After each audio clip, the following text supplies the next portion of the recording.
Ma quête. Je n'aurai de plus belle façon de me faire entendre que par la parole. Chaque jour, je remercie le ciel pour chacune des opportunités qui me sont données de m'exprimer et faire entendre mon opinion ainsi que mes rêves pour mon pays. En observant le train de vie de beaucoup d'entre nous et en regardant de près l'attitude des uns et des autres face à certaines réalités dans cette société, je n'ai pas pu me résoudre à rester indifférent. Je n'ai eu d'autre choix que de me mettre au combat. Je mets en exergue ma volonté de défendre le plus faible, en établissant un équilibre ainsi qu'une harmonieuse cohésion sociale. Voyez-vous, très souvent, l'homme juge à travers ce qu'il voit.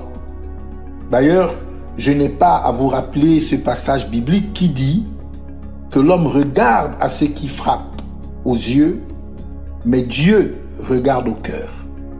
Je me suis parfois demandé quel impact j'aurais sur les gens autour de moi, et même au-delà de nos frontières, en tenant la promesse donnée dès le premier jour où j'ai côtoyé le monde politique.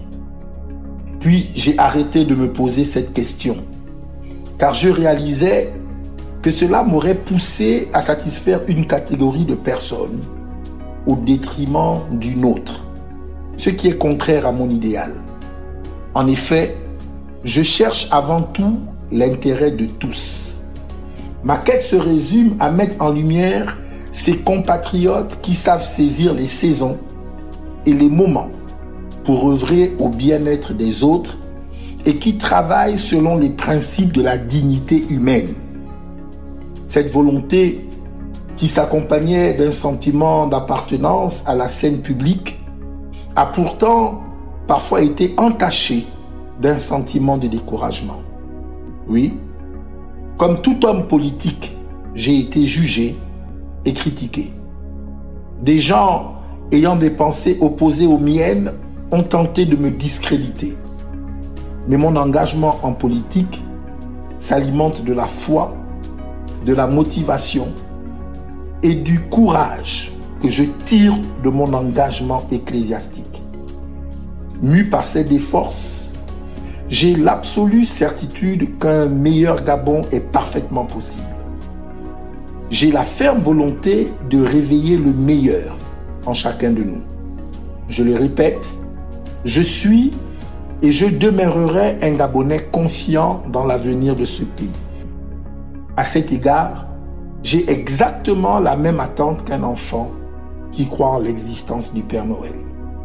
Sachez-le, il n'y a pas de moment propice pour s'engager quand il s'agit de politique. Comprenez bien que croire, c'est déjà pouvoir. Il me fallait prendre une décision et pour cela, il m'a suffi d'ouvrir les yeux pour voir, pour comprendre que notre seule porte de sortie, c'est le changement.